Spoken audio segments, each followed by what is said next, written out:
gitu benar. Coba izin dulu Gurunda Pak Desuki. Dengarkan dulu Salomo. Loh.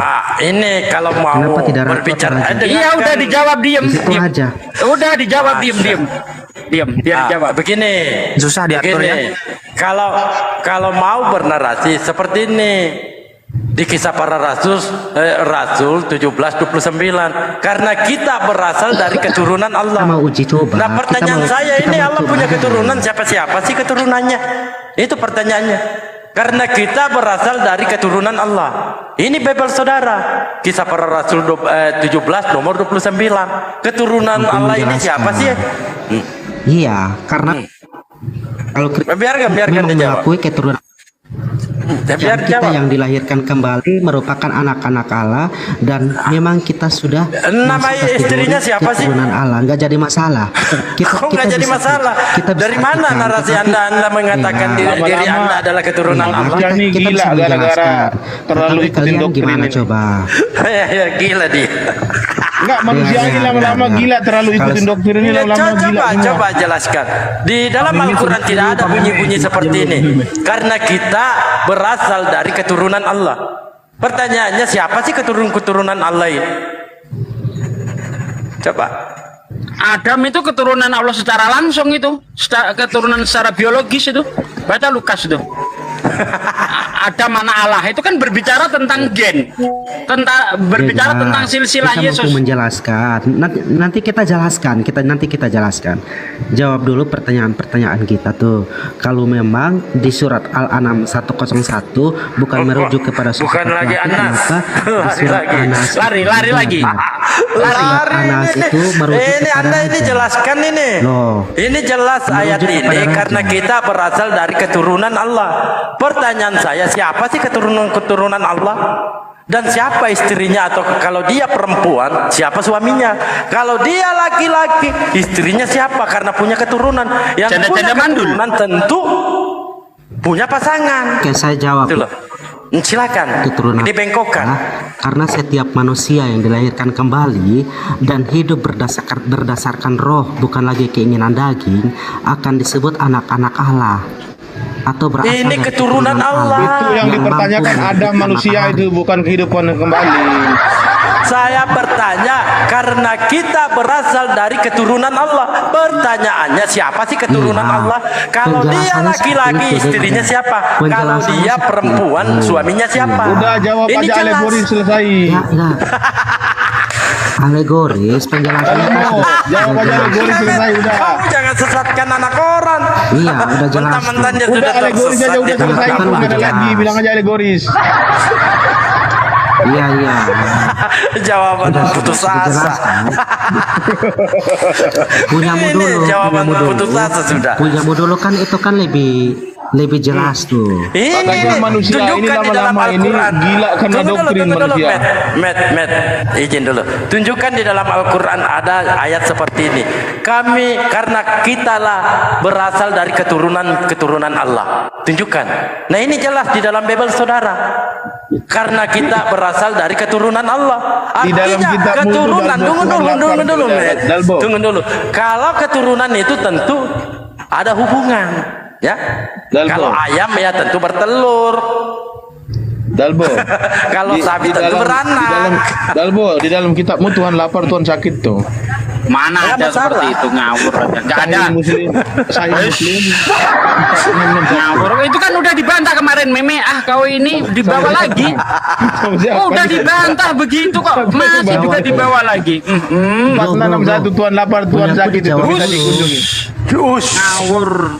Itu kan jelas-jelas di apanya itu maksudnya itu ketika kita menyantuni orang-orang lapar. Literal kan kita nggak pakai alegori sih. Itu ada ayat, kan ada jawabannya di bawahnya itu. Enggak, maksudku kan semua kan literal. Kita tidak menggunakan lagi alegoris, maka Tuhan lapar benaran. Karena di situ sudah ada jawabannya langsung, Meme. Iya, kalau kami mengatakan ayat kami itu alegoris, kalian bilang ya udah kasih keterangannya di bawahnya ada enggak? Contoh seperti ini nih, contoh nih. Ini mau dibilang alegoris, bentar Meme. Ini dibilang alegoris. Anak Enos, anak Set, anak Adam, anak Allah. Mau dibilang alegoris. Ini jelas berbicara tentang genealogi, Oke, berbicara jawab. tentang silsilah. Sekarang Kalau bentar sedikit, jawaban saya ya. gantian. Kalau memang ini dianggap alegoris, maka Set dikatakan anak Adam itu juga alegoris nanti jatuhnya. Oke. Ya, anak Enos, anak Set, anak Adam, anak Allah. Oke. Ini oke, Adam oke. nggak bisa dibilang anak alegoris karena Ya, ini jelas ya. berbicara tentang genealogi. Silakan. Oke, jadi begini ya Pak Ustadz Sugi ya. Saya sudah katakan tadi bahwa ayat di dalam Alkitab itu ada yang berbau alegoris, ada yang berbau literal. Nah, ayat yang disampaikan barusan tadi itu tidak berbau literal tetapi alegoris. Kenapa saya katakan alegoris? Tidak mungkin Tuhan itu mempunyai anak secara biologis. Apa alasannya? Alasannya begini. Nabi itu menjelaskan bahwasan hakikat Tuhan itu adalah roh. Sedangkan seorang wanita itu kalau dia mempunyai anak itu dia harus melalui hubungan biologis sesama daging. Tuhan kami adalah roh, bagaimana mungkin dia berhubungan badan dengan manusia. Jadi kalau kita punya akal itu harus kita gunakan ketika menelaah Bible. Jadi ayat ini sudah pasti alegoris kalau orang yang punya akal. Tapi kalau orang yang tidak punya akal ya silakan lanjut, monggo. Kami Oke. sih nggak larang. Silakan Oke. aja. Oke, saya komentari ya. Ingat, Silakan. Bible ini, tulisan Lukas ini, ya, ini adalah yang nulis orang Yunani. Di mana orang Yunani itu mempunyai paham bahwa Tuhan mempunyai anak secara secara literal, secara harafiah, tidak secara alegoris. Ini yang nulis Lukas. Lukas bukan orang Yahudi. Lukas adalah kawan seperjalanan Paulus. Dia seorang tabib. Ya, bentar. Nah, maka dalam pengertian orang-orang Yunani, Lukas orang Yunani, maka Adam, anak Allah, ini harus dipahami secara literal. Kalau itu dipahami secara alegoris, maka Set juga anak alegoris Adam. Seharusnya seperti itu. Karena ini anak Metusalah, anak Henok, anak Yared, anak Mahalel, anak Kenan, anak Enos, anak Set, anak Adam, anak Allah. Ini berbicara tentang genealogi, berbicara tentang silsilah yang ada keturunannya darah. Bagaimana Anda mau memisahkan? Oh, itu kalau Set itu anak literal, anak biologisnya Adam, tapi Adam bukan anak biologisnya Allah. Kenapa Allah dimasukkan ke sini? Nah, itu dia. Jelas ini adalah Tuhan punya anak secara biologis, yaitu Adam.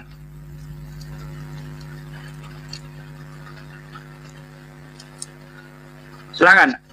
Saya tambahi lagi. Iya. Bentar. Tadi mengatakan Bentar. Selesaiin satu tunggu dulu. dulu. Saya tambahi sedikit Oh aja, ya, setengah menit. silakan. Setengah menit, nggak sampai malah. Bro Meme kan tadi mengatakan bahasanya Tuhan itu roh. Bukankah ketika Tuhan itu bermain petak umpet dengan Adam dan Hawa, itu terdengar suara langkah kakinya tuh, suara terompahnya. Nah, jadi kalau terdengar suara langkah kakinya, tentu dia bukan roh. Kalau roh tidak mungkin dia akan terdengar suara langkah kakinya. Itu cuma tuh.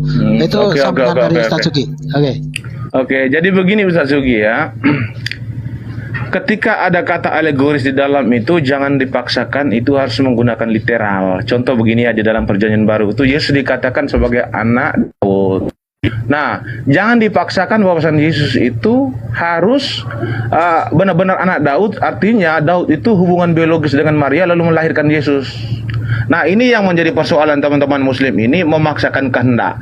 Jadi ketika kita membaca kitab mereka, kita menggunakan literal, mereka bilang bukan, itu alegoris. Lalu mereka menekan kepada kitab kita mengatakan ini alegoris, mereka mengatakan bukan, ini literal. Kan ini tidak adil. Nah, yang salah di sini siapa? Yang salah di sini orang itu ketika dalam konteks dialog itu tidak menggunakan akal dan logikanya, tetapi mereka mengedepankan ego. Jadi mereka mengabaikan akalnya, mereka menutup kerangka berpikirnya, tetapi tidak membuka peluang kerangka berpikirnya itu untuk diperbaiki, tetapi menutup, memaksakan kehendak namanya. Jadi alegoris itu harus jangan dipaksakan. Sudah saya katakan tadi, Yesus dikatakan anak Daud bukan berarti Daud itu mengawini Maria lalu melahirkan Yesus. Paham ya? Saya lanjutkan lagi. Musa, dengar baik-baik ya. Tuhan di dalam Kristen itu dijelaskan oleh Ayub 3:3, dijelaskan oleh Yesus di dalam Yohanes 2 ayat 24 itu bahwasan Tuhan itu adalah roh.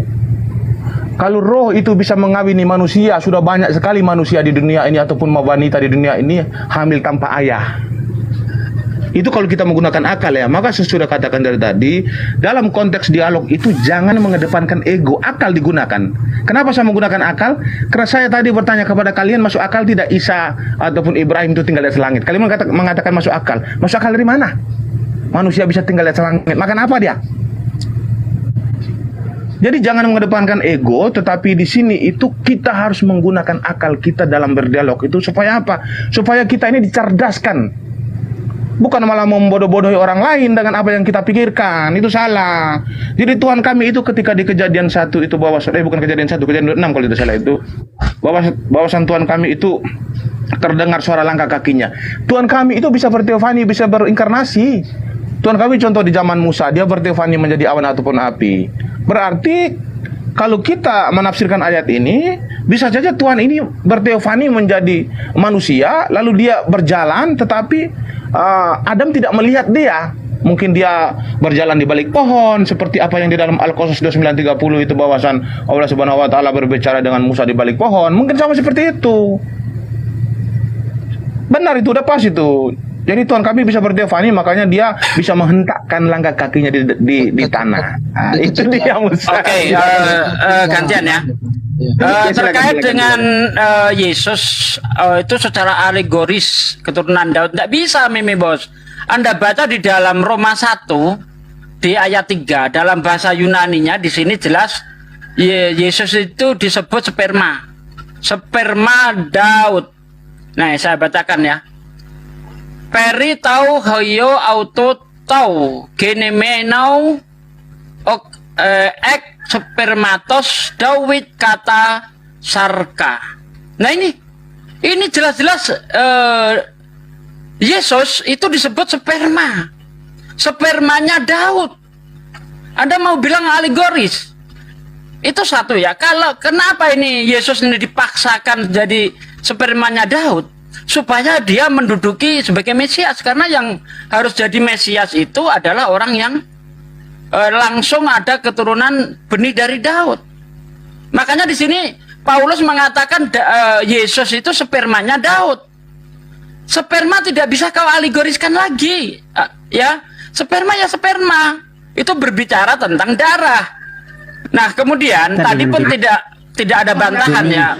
Bentar. Mengenai Adam anak Allah itu nggak ada bantahan, karena kalau diartikan Adam itu anak alegoris, maka Set adalah anak alegoris Adam. Itu konteksnya sama, itu nggak bisa kamu satu kalimat ini kamu yang ini alegoris, yang ini kias, nggak bisa. Kalau mau dialegoriskan semua. Nah memang Tuhanmu itu mempunyai anak. Kalau kita lihat di dalam kitab Kejadian 6, di situ dari ayat 1 ya, ketika manusia itu mulai bertambah banyak jumlahnya di muka bumi, dan bagi mereka lahir anak-anak perempuan, maka anak-anak Allah melihat bahwa anak-anak perempuan manusia itu cantik-cantik, lalu mereka mengambil istri dari antara perempuan itu siapa yang disukai. Kalau ini kamu anggap alegoris, maka tunjukkan siapa anak-anak Allah di sini. Anda jawab pakai ayat, jangan pakai asumsi. Tunjukkan siapa anak-anak Allah di sini, ya. Kalau tidak ada ayat yang mendukung, maka Tuhanmu punya anak secara biologis. Kemudian Yesus, kalau Anda lihat di dalam Yohanes 3 ayat 16, dalam bahasa Inggris Yesus disebut begotten. Tidak ada arti lain begotten itu kecuali anak kandung atau anak biologis. Terima kasih. Oke, terima kasih. Ini memang benar-benar dipaksakan ini. Sebenarnya ini dialog ini bukan menambah wawasan, tetapi dipaksakan untuk menjadi dipaksakan bodoh. apa orang ayat ada kok dipaksa? Bentar. Lanjut dulu ya, saya ke toilet bentar. Saja belum Ya betul, dijawab. Sugi, jangan kemana-mana dulu, bentar dulu. Sebenarnya pertanyaan-pertanyaan yang dilontarkan Ustadz Sugi itu sangat mudah dijawab sih, sangat mudah dijawab. Tetapi apakah pertanyaan kita bisa dijawab atau tidak? Ini Anda Belum aja, dijelaskan juga. Anda aja mampu tidak sudah, jawab sudah. ini. Anda tidak mampu menjawab Bro. karena kita Pertanyaan berasal dari saya keturunan tadi Allah. tidak dapat Makanya di dijawab sini sama dialognya sekali. antara Mehmet dengan Jadi saya Ustadz, turun dulu ya. Suki. Saya turun dulu, nanti sebentar. Mending baru turun saya karena lanjutkan, Anda tidak oke? mampu menjawab dan memaksakan. Bukan kalian Pertanyaan kan, Anda untuk pertanyaan dijawab. pertama bolanya Nah, pertama dikatakan kan raja, tanya dulu. dengarkan. Kan Sekarang Anda Kan membawa kalian bawa surah ke An-Nas. kita dulu. Dengarkan dulu. Nah ini Anda yang dikatakan raja, Bro, karena kalau punya raja itu kita sang mah penguasa. gampang. Kalau Itu kamu jawab tentang itu kalau filosofinya. suruh kami jawab Karena tentang raja itu pertanyaan yang tadi itu sangat mudah. waduh, ini orang Malas. gimana sih? Coba lari dia. Panggil pendetanya aja lah ke sini. Turun kamu udah paham Bible. Oke, saya tambahkan lagi ya. Jadi begini ya, sebenarnya apa yang dipersoalkan Slomo tadi ada benarnya juga. Allah Subhanahu wa taala itu digelari raja. Nah, raja itu identiknya dengan laki-laki. Tidak mungkin seorang wanita itu digelari raja. Raja itu gelar bagi manusia. Jadi manusia itu Brother. Mehmet kan sudah dijawab itu, Met. enggak maksudnya saya memperbaiki lagi. Tapi Saya untuk Tuhan memperbaiki beda aja. lagi. Enggak, untuk maksud saya hanya memperbaiki Musa. Sabar dulu. Saya hanya memperbaiki. Gini, izin dulu teman-temannya. Apakah ketika Yesus itu dikatakan domba, apakah Yesus itu binatang? Ya bentar, Saya tanya, sabar dulu. Sabar, jangan emosi sama saya itu santai aja. Kita bukan dialog saya santai. emosi. Kita mengedepankan Anda akal aja. Gini, Anda menyebut raja, mengatakan tidak semua itu. Ini kan kita berbicara esensi ketuhanan. Ya udah, oke, saya lanjutkan lagi. Ketika dikatakan raja, karena raja itu dikategorikan penguasa. Nah itu maksudnya ketika ada narasi di dalam Bible Anda Yesus Oke, dikatakan saya anak lanjutkan domba, lagi. apakah Yesus binatang? Tentu bukan. Itu simpelnya. Lanjut. Enggak. Oke, saya lanjutkan lagi. Bentar. Kata raja itu tidak bisa dialegoriskan karena raja itu adalah sebuah gelar yang akan diberikan kepada seorang laki-laki. Kalau wanita itu digelari ratu. Jadi tidak mungkin laki-laki digelari ratu. Kalau sudah memiliki gelar raja berarti dia adalah laki-laki. Itu secara logisnya ya. Jadi jangan memaksakan kehendak untuk menjadi bodoh, tetapi tetap percayalah kepada Meme Bos yang akan menjelaskan kepada kalian supaya kalian tidak bodoh. Saya lanjutkan Yang lagi. memaksakan Ya, itu ya. Anda sebenarnya. Jadi di mana ya. di mana manusia itu kan jelas ada laki-laki dan perempuan di situ ya kan. Nah, ketika apa-apa yang ada di bumi ini mempunyai pemimpin, mempunyai raja.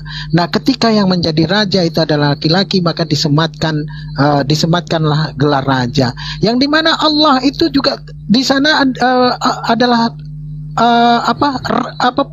penguasa, yang dimana penguasa itu tidak ada satupun dari manusia itu melihat bahasanya Allah itu adalah perempuan ataupun laki-laki. Bahkan Yesus sendiri tidak mengatakan bahasanya Allah itu laki-laki, dan para nabi juga tidak ada mengatakan bahasanya Allah itu juga laki-laki. Nah, dimana Allah ini menjadi penguasa oleh karena segala sesuatu, karena ciptaannya ini dirinya lah yang mengendalikannya, yang menjadi penguasanya, maka disitulah sebutan raja. Bukan berarti dia perempuan. Kalau Tuhan kami, saya percaya raja. Saya percaya dia laki-laki karena di dalam kitab kami mengatakan Tuhan kami adalah raja semesta alam. Nah, sekarang kalau raja itu bentar dulu. Kalau Tuhan Kristen laki-laki, ya memang benar karena apa? Yesus Ya bentar, sabar dulu Musa. dia sebagai laki-laki. Bentar dulu. Kalau Tuhan kami itu, saya pribadi saya mempercayai dia laki-laki karena apa? Di dalam Alkitab itu selalu menjelaskan dia adalah raja. Raja surgawi, raja seluruh alam semesta. Nah, raja ini kan identiknya dengan laki-laki, jadi tidak mungkin wanita. Jadi saya percaya Tuhan kami laki-laki. Kata asumsi. Jadi kalau Tuhan kamu, brother, kalau bukan, sabar dulu. Jangan dipaksakan dulu. Karena Jangan Yesus dipaksakan sendiri- kita menjadi bodoh di sini. Nah, sekarang tunjukkan saja pada kami apakah Yesus yang menjadi otoritas di dalam Bible itu mengatakan Bukan, bahwasanya maksudnya- Allah itu laki-laki. Jangan dialognya membuat kita menjadi bodoh. Kita harus menjadi Nah, orang yang justru pintar. itu. Maka dari itu yang menjadi panduan kitab suci ya, di mana Begini Bible aja Ki Musa. Nah. Kan dia mengklaim Yesus adalah raja. Pertanyaan simpel. Kerajaannya di bumi apa sih kerajaannya di bumi? Raja itu harus punya kerajaan. Kan Yesus kan udah bilang begini, kerajaanku bukan di dunia ini, tetapi kerajaanku di Berarti surga. bukan raja di bumi dia. Bukan, dia mengatakan kerajaanku di bukan. surga. Ya, kembali ke surga. Kerajaannya di surga itu apa sih otoritasnya Yesus? Makanya dengar dulu. Ya, silakan. Makanya dengar dulu, ketika dia dianiaya sama orang Romawi, orang-orang yang mempunyai kerajaan di bumi ini, dia santai, dibiarkan aja. Dia tunggu nanti di atas dulu, di kerajaan saya dulu, baru akan kusiksa kalian. Oke. Di sini dia santai-santai aja. Oke. Makanya Ya, ketika jadi Yesus menurut ditampar sama Mehmet, orang-orang Romawi, dengarkan, masa bodoh dia. Menurut Mehmet, Yesus punya kerajaan di surga. Dia yang berkuasa begitu. Oh iya dong. Oke, tak berikan dalil. Kata Yesus, ya hal yang duduk di sebelah kiri dan kananku, aku tidak punya hak untuk memberikannya. Masa raja tidak punya hak? Di mana sih ini rajanya ini? Yesus punya hak lah. Ini dalil Markus 10:40. Dalil ini. Kata Yesus sendiri, aku tidak punya hak untuk memberikan hal yang duduk di sebelah kiri dan kananku. Itu. Lalu di Matius 8:19-20 itu apa?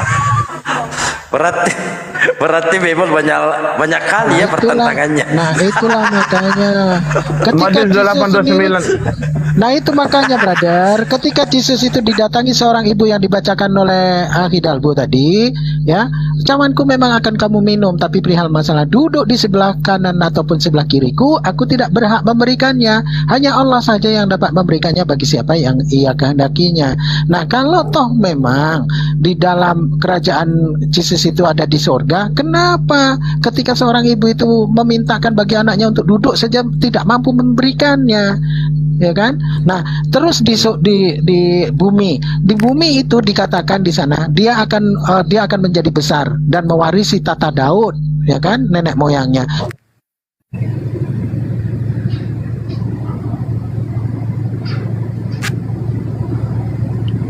Roh hilang. Kenapa hilang kau Musa? Jaringan saya. Lagi semangatnya kok hilang pula suaranya. Itu tuh tadi dia tambahkan penjelasan dalil lain itu. Saya membawa dalil di Markus 10:40. Lanjut lagi. Oh, aku lanjutkan aja ya. Tadi Yesus adalah raja di Aku dulu dunia. lah. Silakan. Saya izin dulu teman-temannya. Saya di sini sudah masuk pada asar. Lanjut. Iya, makanya aku bilang tadi, Yesus itu mempunyai raja surgawi. Jadi dia mempunyai tata di atas. Dia itu menunggu di hari penghakiman nanti untuk membalas perbuatan orang-orang yang melakukan kejahatan seperti Musa ini. Nah, Musa ini kenapa harus dibalas? Karena memang yang akan menjadi hakim yang adil itu adalah Isa. Jadi nggak ada Muhammad itu dikatakan hakim yang adil. Kalau sudah dikatakan hakim adil itu dia Tuhan dong. Jadi Isa itu Tuhan. Brother, jadi Sudah. brother, I'm still here.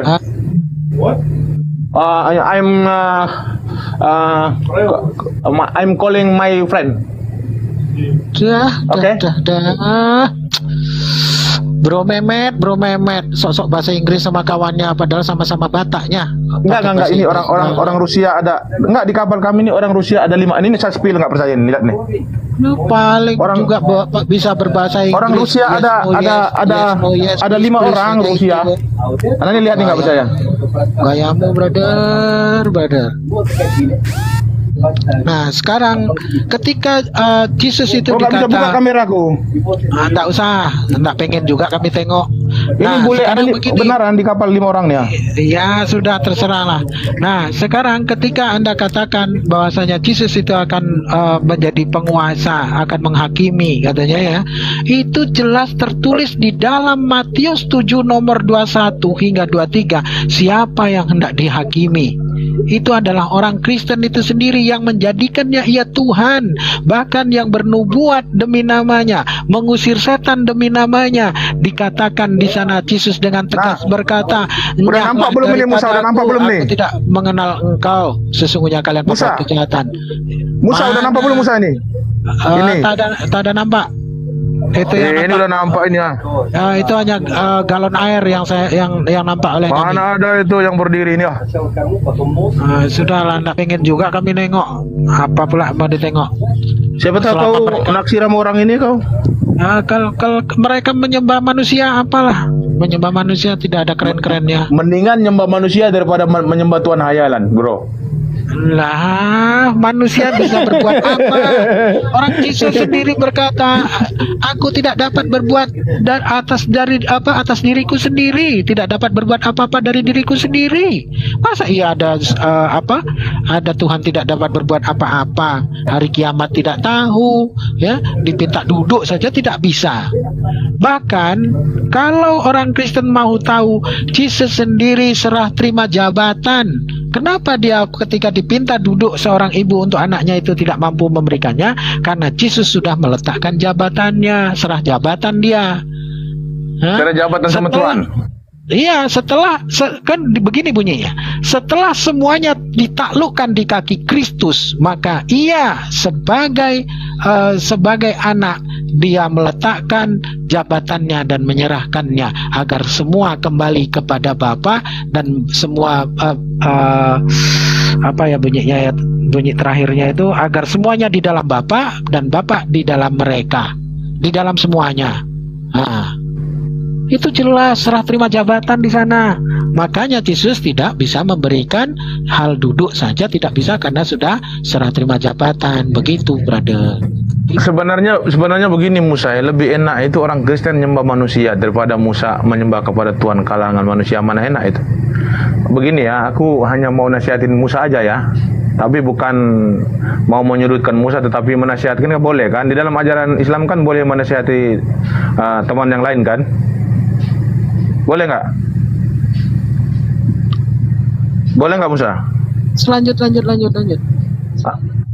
Aku nasihatin kau begini Musa. Lebih bagus kamu itu menjadi orang Kristen, walaupun menyembah kepada manusia, tetapi dia bisa berkuasa, bisa naik ke atas langit, bisa menghidupkan, kalau kau mati nanti bisa dihidupkan dia, bisa jalan di atas laut, bisa menurunkan roti dari langit. Mendingan kau nyembah yang itu daripada kau nyembah sama Tuhan hasil karangan manusia di dalam gua. Coba, masa orang masuk ke dalam gua tak ada saksi apa-apa, keluar katanya aku ini bertemu dengan malaikat itu mengatakan Tuhan kita namanya ini dia maha kuasa, lalu disuruhnya orang menyembah kepada nama itu. Coba, sudah, bukankah kalian ya makanya aku bilang itu, makanya aku bilang aku ajak kau itu untuk bertobat aja Musa, ya, kau nyembah sama Tuhan yang dikarang-karang manusia. Ya udah, silakan. Bukankah kalian menyembah sesuatu yang dihayal-hayal oleh pemikiran kalian sendiri yang dibuat-buat oleh manusia? Ketika Yesus sendiri yang dimana dia pingsan di dalam gua, keluar kalian tuhankan, keluar kalian sembah, sementara orang yang pingsan di dalam gua lalu keluar itu tidak pernah sekalipun berkata aku dapat menghidupkan orang mati, dan tidak ada satupun di zaman itu dan hari ini tidak ada satupun dari mereka yang dihidupkan oleh Yesus. Kalaupun Yesus itu menghidupkan Lazarus, itu atas izin Tuhannya, yang dimana dia menadahkan ke langit, berdoa kepada Tuhannya untuk menghidupkan, untuk diizinkan dan diberikan izin oleh Tuhannya untuk menghidupkan Lazarus ketika ia menadahkan tangan ke langit. Nah, sekarang ketika kalian jadikan dia Tuhan itu, kalaupun toh ternyata dia nanti itu tidak dapat berbuat apa-apa, bahkan di dalam Matius 7 nomor 21 hingga 23, dia tidak pernah kenal yang namanya Kristen. Bahkan orang yang menuhankannya dianggap sebuah kejahatan yang akan diusirnya dari hadapannya. Nyahlah daripadaku sebab kalian pembuat kejahatan, dan diusirnya dengan pelepahan pelepah kurma kalau tidak salah, diusir kalian, pergi gitu dia. Nah, cuman itu Musa begini ya, Tuhanku itu kan mati, lalu di dalam gua dia hidup lagi, lalu naik ke atas langit disaksikan oleh banyak orang. Tuhanmu bisa apa Musa? menaik ke langit, yang menyaksikan siapa? Tidak ada satu. Itu ditulis di dalam perjanjian baru, itu disaksikan oleh banyak orang murid-murid. Banyak orang, tapi tidak disebutkan nama-namanya. Bahkan di dalam Matius. Intinya ada saksi, itu aja ada saksi. Nah, oke, sekarang ada saksi, ya kan? Oke lah, saya ikuti ada saksi. Di dalam Matius dan Markus di sana dikatakan bahwasanya Yesus itu setelah pergi ke langit, naik ke sorga, konon katanya dia duduk di sebelah kanan Allah. Tapi ketika di dalam Kisah Para Rasul dikisahkan, ya menurut Lukas, dia berdiri di sebelah kanan Allah. Mana yang benar? Ya intinya dia hebat, dia bisa naik ke atas, duduk di sebelah kanan. Tuhanmu bisa apa coba? Iya, berdiri atau duduk? Iya, Tuhanmu bisa apa? Aku nanya dulu, bisa apa? Apa yang bisa dilakukan? Apa hebatnya Tuhan? Tuhan kami menciptakan segala sesuatu dan termasuk Alamak, kau klaim lagi kau. Enggak, tunggu dulu. Makanya dengarkan. Ketika Tuhan kami, apa bukti kehebatannya? Dapat menciptakan Tuhan bagi Kristen, yang dimana bukti-bukti itu ada melalui firman-firmannya yang ada di dalam Al-Quran. Contoh, ketika Allah berkata, sesungguhnya, di dalam Bible dulu. Di dalam Bible berkata, sesungguhnya Fir'aun itu tenggelam oleh air untuk selama-lamanya alias hilang, ya kan? Nah, namun datang Al-Quran memberi bantahan, yang dimana Al-Quran itu firman Allah dan berkata, sesungguhnya jasad Fir'aun kami selamatkan agar menjadi tanda pengingat bagi orang-orang sesudahnya. Dan itu ternyata fakta, dapat dijumpai ketika Bible mengatakan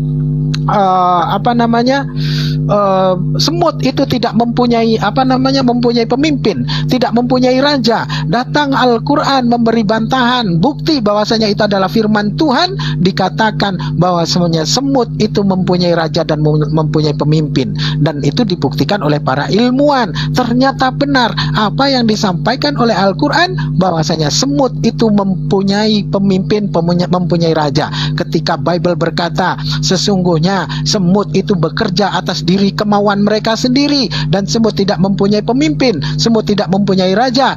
Datang Al-Quran memberi bantahan bahwasanya semut itu mempunyai raja, semut itu bekerja atas perintah rajanya, atas perintah pemimpinnya.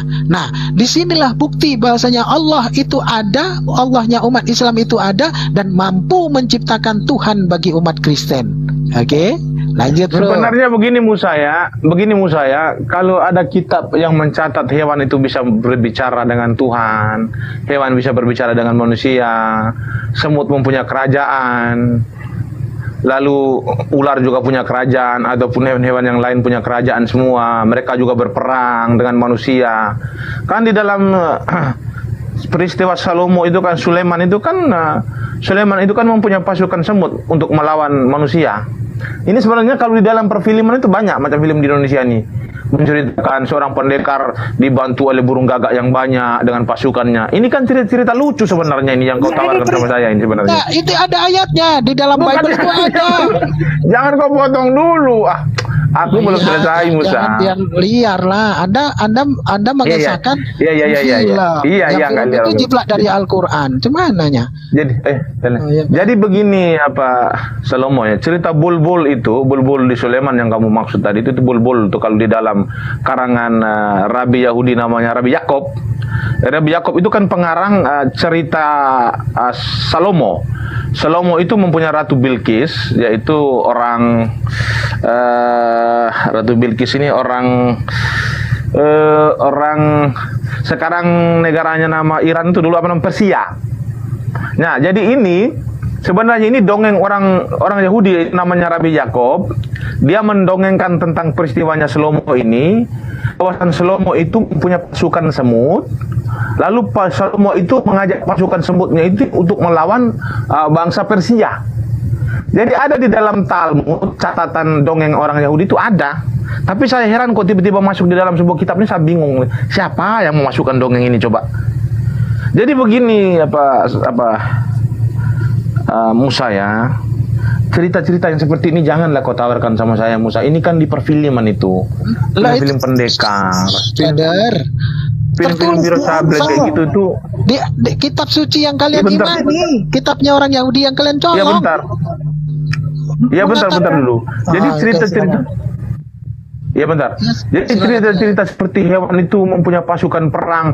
Kamu tahu nggak film Barat yang mempunyai pasukan setan yang dari belakangnya banyak itu? Siapa namanya tuh? Judul filmnya aku nggak tahu itu.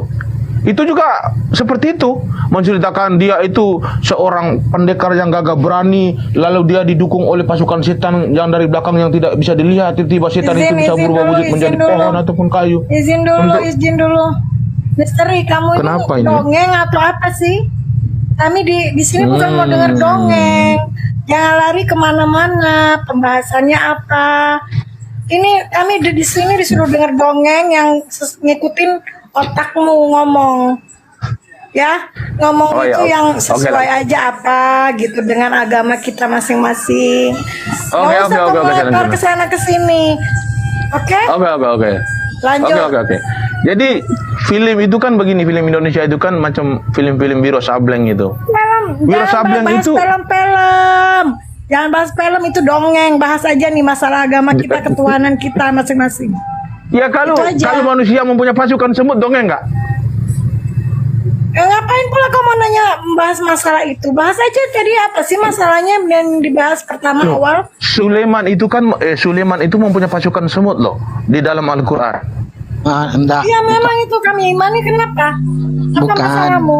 Ya, makanya itu cerita yang seperti ini. Bukan Salomo, bukan Sulaiman mempunyai pasukan semut, Iya. tidak. Itu pas pasukan bala tentara hendak lewat, lalu semut itu makanya. memberitahu pada anak buahnya, pada prajuritnya, suruh masuk ke dalam lubang karena pasukan Sulaiman, bala tentara Sulaiman mau lewat, nanti terpijak-pijak kita. Bukan prajuritnya atau tentaranya. Jangan ngarang, kebiasaan ini apa? Tapi semut itu kan bantu perang di situ. Semut kan bantu perang di situ. Di mana? Tunggu ya. Tunggu bukakan ayatnya. Makanya ini aku udah kalau mulai. dengar- Aduh, tuh. Maaf Tunggu ya, buka maaf ayatnya. guru, Jangan. maaf guru ya, maaf semuanya ya, saya potong. Makanya misteri aku tuh dari tadi dengerin kamu ngomong ya, saya dengerin kamu ngomong. Karena saya mikir kamu ini terlalu pinter, kelewat pinter, atau kamu ini bodoh dan sangat bodoh. Karena apa? Saya dengar kamu kayaknya tahu Tuhan itu apa. Tapi nanti kamu balikan lagi itu makna Tuhan. Jadi sekarang saya tuh lihat kamu ini sebenarnya pinter, apa kelewat pinter, nggak ngerti. Kalau memang mau bahas yang masalah keimanan, ketuhanan, tapi silakan, tapi jangan mendongeng-dongeng. Sakit kepala dengar kamu ngomong, tahu? Silakan. Ya. Ini ya aku lagi cek ayatnya ini. Kata kalian kalau manusia punya pasukan semut kan bukan dongeng ini. Saya buka ini bentar nih. Saya lagi buka nih.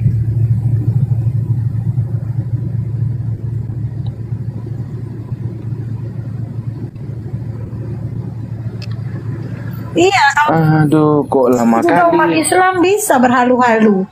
Tapi kadang dengar kalian oten nih ngomong Sebentar dulu. halunya ada kelewatan loh. Iya bentar. Ini Iya, silakan. login kok lama kali ya. Ngomongnya tuh yang apa Pasukan jangan Sulaiman, bentar.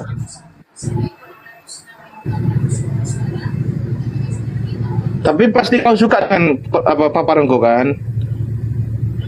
lanjut ya itu. Dek, Lanjut. Kenapa? tapi kau suka kan dengan paparan aku kan?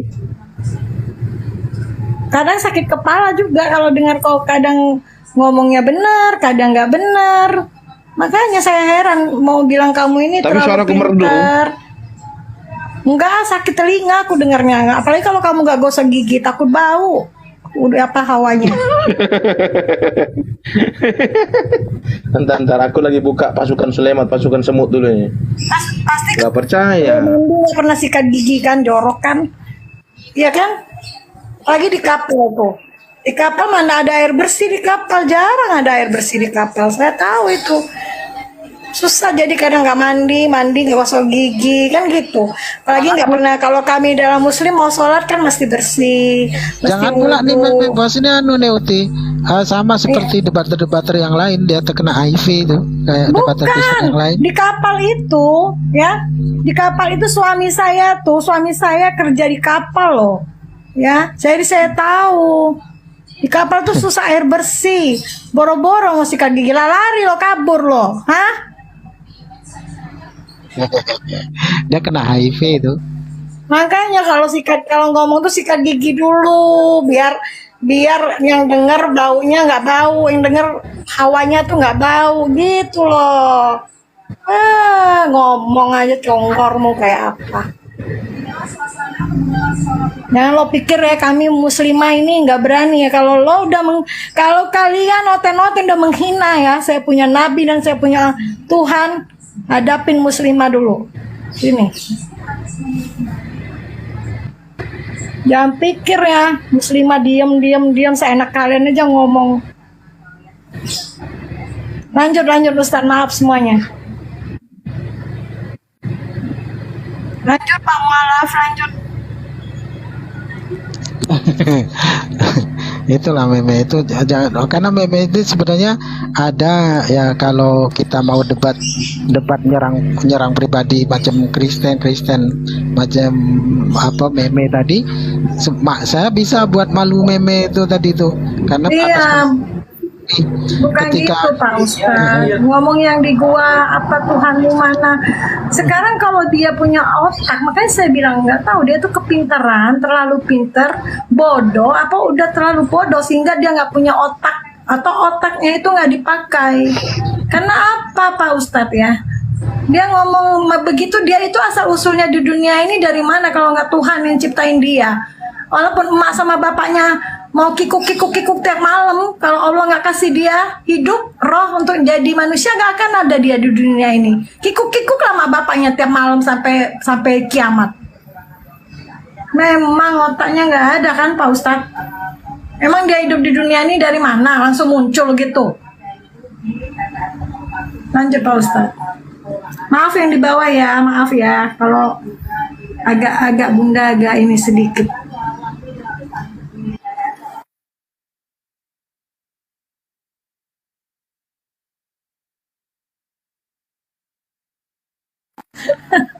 Iya, kikuk.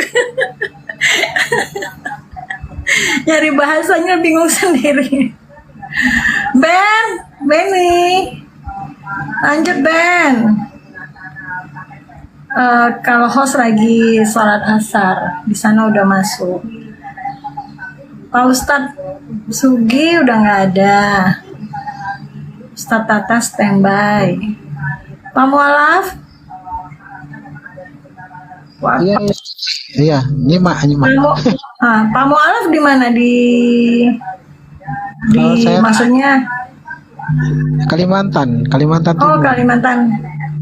Udah masuk asar juga ya? Sudah dari tadi. Iya, makanya tadi saya geram, ngapain coba dia bahas melencang ke Nabi Sulaiman ke mana-mana.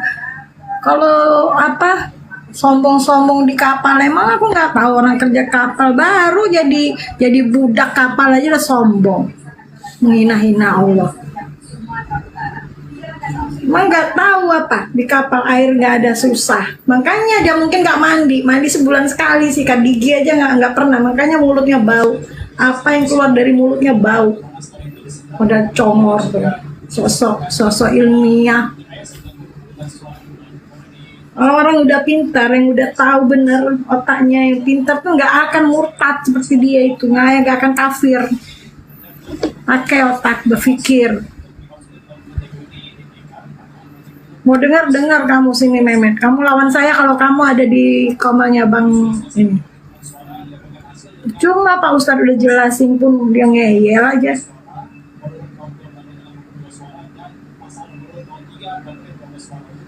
Lanjut Pak Mualaf, apa aja boleh kasih pencerahan kita?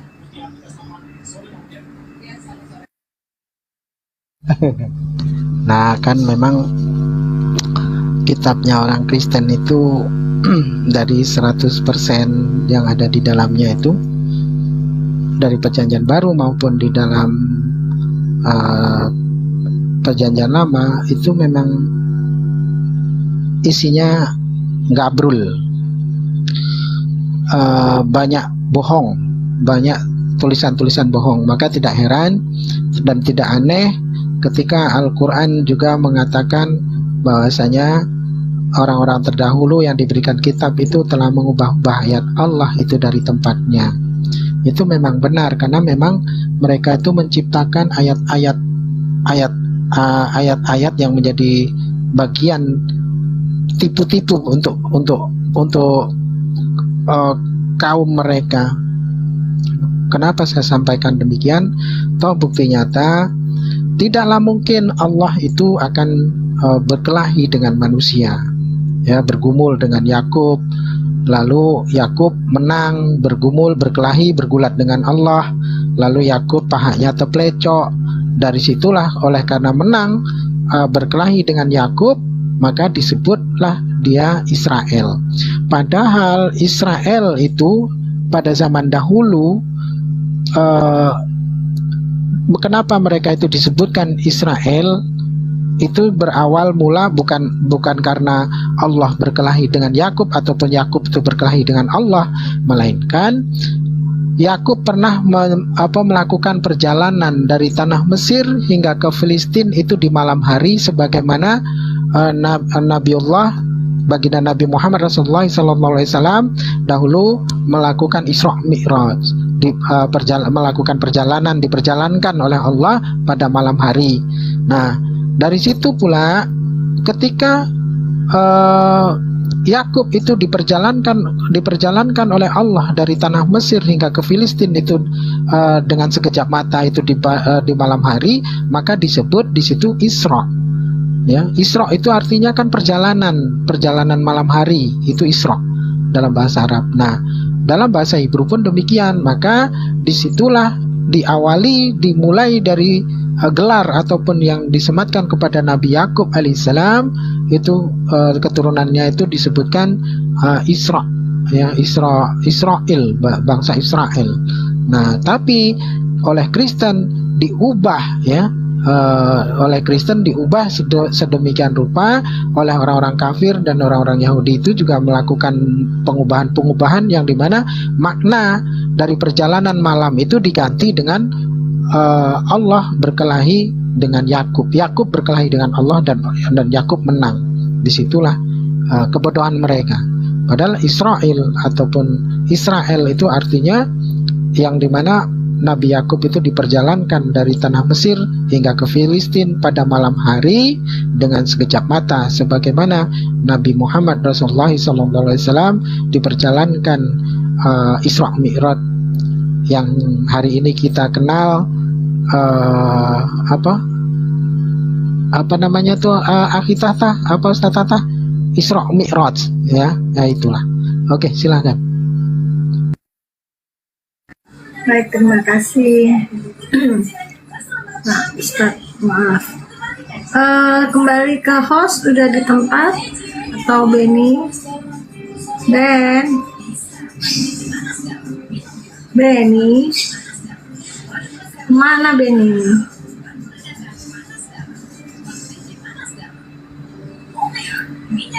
Benny. Ya, kalau host lagi sholat asar ya. Baik, apa ada yang mau naik? Open di bawah ini.